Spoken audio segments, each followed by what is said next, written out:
¿Qué tal? Buenas noches, un martes más con ustedes. En esta ocasión, un martes de Semana Santa. Esperemos que estén disfrutando estos días de vacaciones o de trabajo. Y yo creo que ya mañana esté en una o en otra situación, o seguirá o mejorará su vida. Sobre todo los que están trabajando, que pasarán al miércoles de vacaciones o el jueves de fin de semana largo. Vamos a hablar con un invitado que tenemos aquí, don Mario Fuentes de Starac. Mario, buenas noches, bienvenido. Y con nuestro compañero Adrián Zapata de un tema interesante. Yo creo que ha pasado un tanto desapercibida esta discusión y es una discusión trascendental. Nos referimos al estado, a la situación de la libertad de expresión. Mario, ¿cómo se puede definir la situación actual en el país sobre la libertad? No lo que está viniéndose o lo que pasa, sino partamos de un análisis de cómo estamos.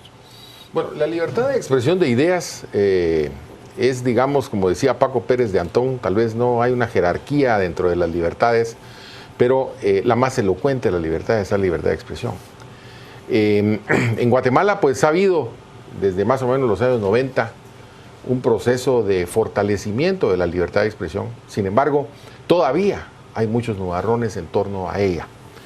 Por ejemplo, la violencia contra periodistas, la violencia contra medios de comunicación, la intolerancia que se mantiene en niveles bastante fuertes. Es una sociedad pues todavía muy intolerante, no hay una armonía en la diferencia y consecuentemente pues todavía estamos en ese proceso de verdaderamente haya una plenitud, que hay una vigencia absoluta de esta libertad, de un respeto a esta libertad de expresión de ideas. De suerte pues que hay todavía grandes desafíos. Por ejemplo, uno de los grandes desafíos que tenemos es el hecho de que quienes protegen fundamentalmente la libertad de expresión a los periodistas, etcétera, son los tribunales de justicia, porque son los jueces los que finalmente le dan esa protección y es necesario, digamos, ir generando en los jueces esa conciencia de que de que tanto los periodistas como los jueces son los mejores amigos de la democracia institucional. Y ahí está el gran desafío. No esperamos, ¿verdad?, como digamos, defensores de la libertad de expresión, que venga el Estado a tutelar, ¿verdad?, o a querer defender o a querer controlar el ejercicio de la libertad de expresión, sino que lo que queremos es que los órganos jurisdiccionales, es decir, los tribunales, verdaderamente en los distintos casos que se presentan ante ellos, que sean los que protejan y defiendan esa libertad de expresión.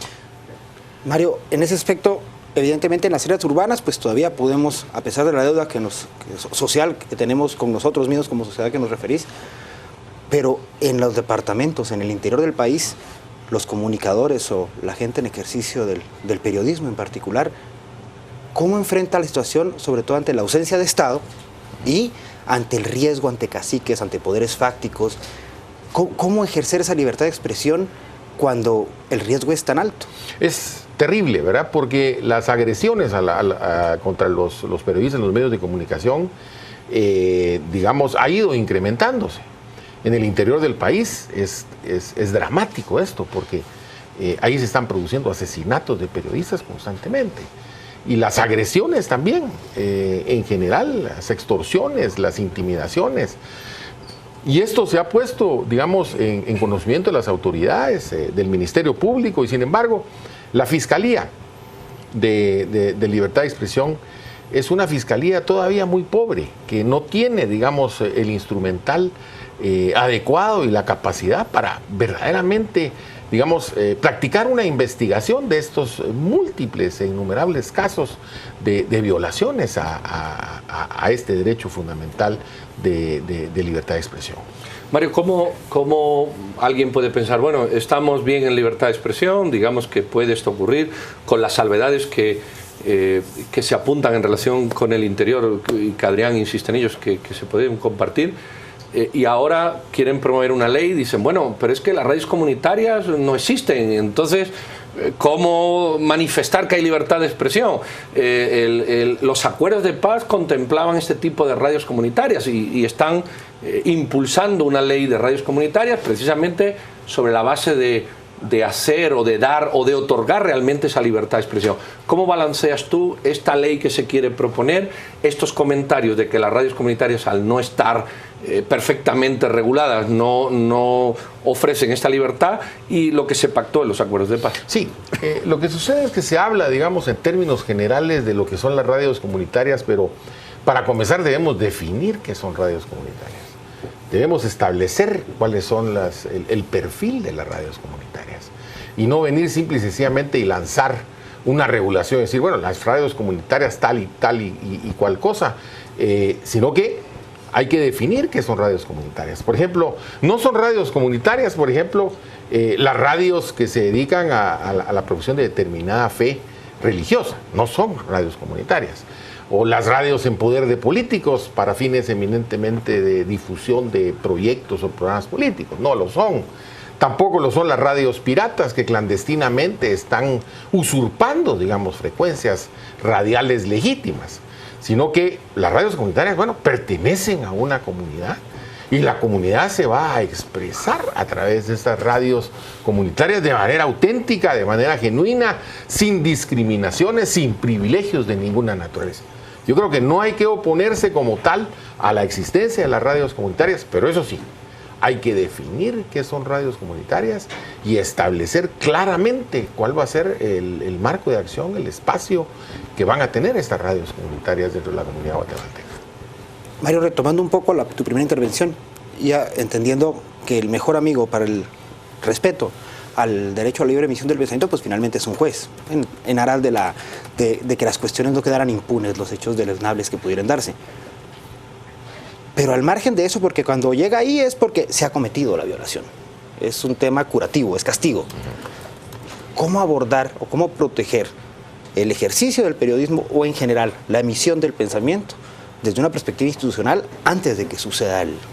No, sin duda el Estado, digamos, tiene la obligación de proteger la libertad de expresión, la libertad de prensa, así como también tiene la obligación de proteger los más derechos fundamentales individuales. O sea, el Estado lo establece la Constitución, ¿verdad? Está a cargo de la protección de la persona humana y de sus circunstancias. Consecuentemente, pues hay un programa impulsado desde la comunidad internacional en función precisamente de establecer un sistema de protección de la libertad de prensa, la libertad de expresión. Ahora, este programa debe ser, digamos, con la participación de todos los periodistas activos, de los medios de comunicación, precisamente con el propósito de que haya una suerte, digamos, de insumos de todos, ¿verdad?, en función precisamente de que este sistema funcione. Y eso esperamos, ¿verdad?, que el Estado haga una convocatoria y que haya una participación con miras precisamente a crear este sistema de protección y que el mismo sea efectivo. Esos temas de libertad de expresión a veces se combinan con unos límites que mucha gente considera que son sobrepasados y empieza la calumnia o la difamación. Otros consideran que el uso de la libertad de expresión es infinita, no lleva responsabilidad, incluso autorregulación dentro de unos parámetros éticos. ¿Cómo eso es regulable? ¿Es éticamente regulable? ¿Es legalmente regulable? ¿Esa línea es fácilmente identificable? ¿Cuál es tu opinión, no ya solo como jurista, sino como integrante también de una cámara de periodismo? ¿Cómo manejamos esas dos posiciones? Pedro, yo en primer lugar, dado la situación de Guatemala, la sociedad guatemalteca, que ha sido, digamos, una sociedad silenciada, una sociedad pasiva, antidialogal, que antes de los 90 realmente libertad de expresión no existía en el país. Estamos en un proceso precisamente de impulsar esta libertad y de respetar esta libertad de expresión. Por eso yo siempre he sido categórico en decir, prefiero el exceso en el ejercicio de la libertad de expresión que la censura. Eso, digamos, ese es un marco conceptual de referencia que, digamos, debiera de regir. Ahora, por supuesto, hay situaciones que rayan, digamos, en lo que tú mencionabas, la infamia, la calumnia, la injuria. Sin embargo, yo soy de la opinión que debe existir sanción, pero no sanción de carácter penal. No es lógico. digamos que a través de Es una los falta, medios, ¿no? La injuria, difamación es una falta. es una Vamos a ver, falta. grave si tú O sea, quieres. pero que una persona vaya presa, Contra el honor. ¿verdad? Que una persona vaya presa por esa situación, sobre todo un periodista, una persona que profesionalmente se dedica al ejercicio de la libertad. Yo creo que debe existir una sanción de carácter civil. Porque, por ejemplo, para un periodista es la muerte, por ejemplo, que venga, digamos, un tribunal y lo condene a un quetzal por haberse excedido en el ejercicio de la libertad de expresión. Solo eso es, digamos, suficiente para descalificarlo. No hay necesidad de condenarlo a 1.000.000 de quetzales o someterlo a una privación de libertad. Yo creo que es básicamente su prestigio lo que más vale, ¿verdad? Su reputación como comunicador. Un comunicador que en definitiva no está respetando y que un tribunal lo está sancionando precisamente con eso, aunque sea con un quetzal, ya es suficiente para que quede descalificado. Sí, sin embargo, pero yo eso lo puedo entender, pero y cuando no es un periodista, porque hoy ya entran dentro de esos delitos, por ejemplo, las redes sociales. Un individuo identificado o no, pero que se puede identificar, que a través de determinados medios, lo vamos a decir claro, aquí ha habido candidatos que han creado medios, han creado ficciones o han utilizado personas para hacer descalificaciones duras. Y cuando no vienen de un periodista, tú siempre en esa filosofía de más vale pasarse que quedarse corto, por lo que muy bien has explicado, sigues pensando que debe de imperar lo que hay.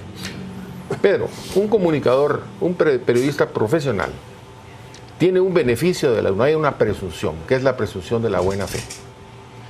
En el proceso de investigación noticiosa, en el proceso digamos, del esclarecimiento de esa verdad, siempre y cuando ese proceso pues sea totalmente riguroso para buscar la verdad, pues se puede uno equivocar, ¿verdad? Y como consecuencia, pues, digamos, existe el derecho de rectificación, el derecho que le solicite, miren, por favor, aquí está la aclaración, y el medio de comunicación, el periodista, que se dedica profesionalmente a eso, pues tiene la obligación, no solo moral, sino que legal, a aceptar esa rectificación, ¿verdad? Incluso existen tribunales de honor para reivindicar precisamente al ofendido. Ahora, si no es en ese marco, digamos, de un periodismo profesional, de una comunicación profesional, pues obviamente aquí habrían otros intereses, ¿verdad? Entonces ya habría, digamos, una mala fe, ¿verdad? Habría una intencionalidad de causar un daño. Entonces sí puede, digamos, ser susceptible en un momento dado de una imputación de carácter penal, porque es otra, ¿verdad? Y eso es lo que se llama la teoría de la real malicia, que ha asentado jurisprudencia a la Corte Interamericana de Derechos Humanos al respecto. En ese esquema, bueno, el diseño y la operatividad de los famosos juzgados, los juicios de imprenta, ha quedado, bueno, primero que es muy poco conocida, ¿no? Es algo que salvo gente que está muy metida en esto lo conoce. Pero además de ello, ha sido muy señalada de ser un proceso ya obsoleto, la dinámica social y la tecnología nos ha superado en ese esquema. ¿Valdría la pena revisar la legislación al respecto para justamente atender cosas como las que nos estás diciendo? Yo creo que sí se puede, digamos, actualizar la legislación. A mí la preocupación que tengo es que mientras no haya una representación genuina en el Congreso de la República de la ciudadanía, miren lo que pasa con las distintas leyes que se están emitiendo, pues leyes que no se respetan ni siquiera el debido proceso legislativo, ¿verdad? Y entonces, pues a mí me da mucho temor de que una libertad, digamos, como la libertad de expresión de ideas que ha funcionado, ¿verdad? Que está, digamos, vibrante, que está oxigenando a la sociedad guatemalteca, que vaya, digamos, a presentarse, digamos, una oveja al Congreso de la República en función de que la legislación mejore y que vaya a salir un cerdo, ¿verdad? Entonces, y que vaya a restringir precisamente la libertad de expresión. Consecuentemente, pues yo no me siento cómodo con que un Congreso como el que tenemos vaya a reformar leyes de emisión de pensamiento. Y en ese temor justamente a lo institucional, triste, pero es válido y es muy actual. Vámonos ahora al espacio del Ejecutivo. acciones de prevención. Yo recuerdo que había un esfuerzo hace unos meses, el año pasado, a final del año pasado, y se habló mucho de un espacio, de una instancia, y hubo una discusión ahí entre dónde se colocaba, si iba en la Secretaría de Comunicación Social o en Gobernación. Finalmente, este gobierno ha tomado cartas en el asunto, se ha incentivado este espacio para que pueda generarse una participación más diversa de toda la gente involucrada en los temas de comunicación de este país, o simplemente fue llamada de tusa, se quedó muerto, y además en el contexto de la visita del relator, ¿no se reactivó esto? Bueno, digamos en este gobierno como tal es un gobierno muy joven, ¿verdad? Y yo diría que todavía no ha, digamos, tomado, digamos, las riendas de todos los temas. El gobierno anterior definitivamente no lo hizo. Más bien generó espacios totalmente de exclusión, excluyentes, ¿verdad? Que no le dieron participación precisamente a los periodistas activos, a los medios de comunicación, y que se pretendió, digamos, a través de, estructuras bastante alejadas de la transparencia, que empezaran a esbozar, digamos, un programa de protección del periodista. Yo creo que de aquí en adelante esperamos que este gobierno retome el tema y que haga un planteamiento altamente participativo. Yo quería retomar uno de los puntos, la protección al periodista. Ha habido intentos formales, ha habido intentos informales, es decir, ha habido asociaciones de periodistas que lo han sacado, ha habido el año pasado intentos cerrados del Ministerio de Gobernación con algunos interlocutores, entre lo teórico y lo real. Punto número uno, ¿hay algo teórico siquiera para protección de periodistas? Y lo segundo es lo real. ¿Existe realmente en la práctica algo para protección de periodistas? Y ahí la observación que hizo Adrián, sobre todo en el interior, que es donde realmente hay una dureza fuerte, porque allí hay absolutamente una soledad del que ejerce el periodismo. Ojalá fuera tierra de nadie, pero es tierra de alguien, ¿no? Es tierra de alguien. Entre lo teórico y lo práctico. Lo práctico, Pedro. No hay un vacío institucional, como el que decía Adrián. Realmente la judicatura tiene una cobertura muy reducida en el interior, el Ministerio Público, las distintas instituciones del sector público. Realmente hay un vacío de Estado en el interior de la República. Y esto es lo más grave, porque como yo decía al principio, los jueces son los que más deben incidir en la protección de los periodistas y de los medios, y no tanto el gobierno como tal, porque el gobierno siempre tiene la tentación de caer en el control. ¿Verdad? Yo me recuerdo cuando se emitió la ley actual de colegiación profesional obligatoria, se pretendía que se colegiaran a los periodistas y a los comunicadores. Sin embargo, yo presenté una acción de inconstitucionalidad en donde claramente se excluyó a los periodistas y a los medios de comunicación, o a los comunicadores más bien, a que se colegiaran, ¿verdad? Porque el colegio tiene por, tarea principal el control del ejercicio profesional. Imaginemos el Estado, Pedro, en control del ejercicio profesional del periodismo y de la comunicación. Eso es totalmente un contrasentido. Así es. Entonces, a mí me preocupa, ¿verdad?, cuando no hay una participación, ¿verdad?, de todos los periodistas en las decisiones que les incumben a ellos, porque hay ahí un germen, ese germen de control estatal. Y ese germen de control estatal no hay que dejarlo crecer nunca. Es evidente que el atentado sería justamente contra lo que en esencia es la libertad de expresión. Sin embargo, ¿cómo quedaría en ese esquema? O no termino de entender yo en este ejemplo que colocabas. El control estatal sería directo en caso de la colegiación, pero no sería un ente integrado por justamente los gremios, como se da en otros colegios profesionales. ¿O dónde estaría ahí el control institucional o estatal que nos referís? Es que, digamos, la colegiación profesional obligatoria, su misión principal es el control del ejercicio profesional por parte del Estado, a través de los colegios profesionales. Entonces, claro, hay profesiones que sí ameritan un control estatal. Por ejemplo, la abogacía, el notariado, la medicina, la ingeniería, ¿verdad?, la contaduría pública y auditoría, ¿verdad? Hay, digamos, una razón de ser de ese control por parte del Estado a través de los colegios profesionales. Pero además del desarrollo gremial que se puede hacer a través de una asociación cualquiera, no necesariamente de un colegio, pero colegiación de comunicadores y periodistas. Eso implica un control del ejercicio. Imagínate tú, por el hecho de que yo tengo que colegiarme en un colegio de comunicadores, y que, porque yo me expresé de tal o cual manera, me van a sentar en un tribunal de honor y que me puedan suspender en mi ejercicio profesional, por favor.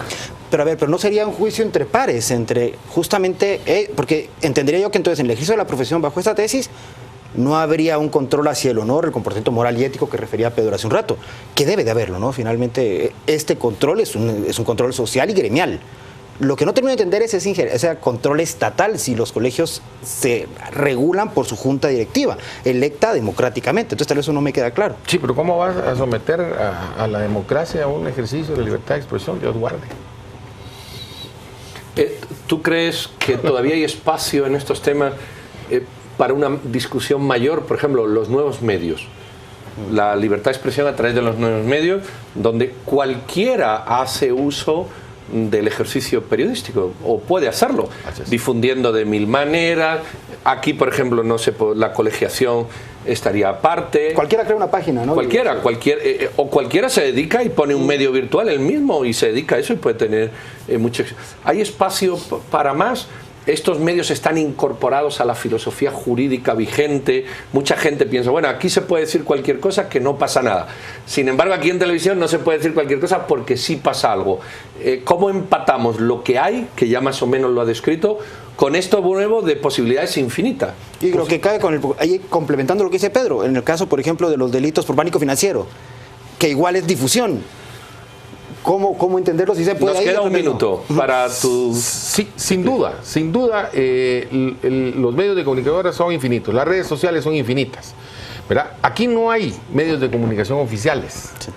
Sino el único medio de comunicación oficial se llama la TGW y el diario de Centroamérica, la televisión del Congreso y el diario de Centroamérica. Punto. Todos los demás son totalmente libres, privados, que se forman a través de asociaciones, fundaciones, etcétera. O sea, realmente esto es infinito y todos están sujetos a la misma legislación, que es la ley de emisión del pensamiento y a lo que establece la Constitución. O sea, realmente ese es, digamos, parte precisamente de la modernidad que estamos ya en sus puertas. Muy bien, Mario, muchísimas gracias. Yo creo que hay un aporte sustancial, hay un aporte sustancial enorme y un granito, y es que los nuevos medios también están incorporados a esta dinámica de marcos legales o de discusiones, de ofensas y demás, que poco a poco van a tener que irse incorporando. Lo vamos a dejar con nuestra compañera Rocío, vamos a dar las gracias de nuevo a don Mario Fuentes y lo dejamos con las procesiones de hoy o de mañana, pero todavía no. Después de Rocío volvemos. Pedro, hablamos en este momento sobre la situación de la libertad de expresión en Guatemala. Nos interesa mucho saber su opinión. Esperamos sus comentarios en nuestras redes sociales. Vamos a comenzar con Carlos McWord. A raíz de sacar a la 1 y a la 2, pues ha mejorado.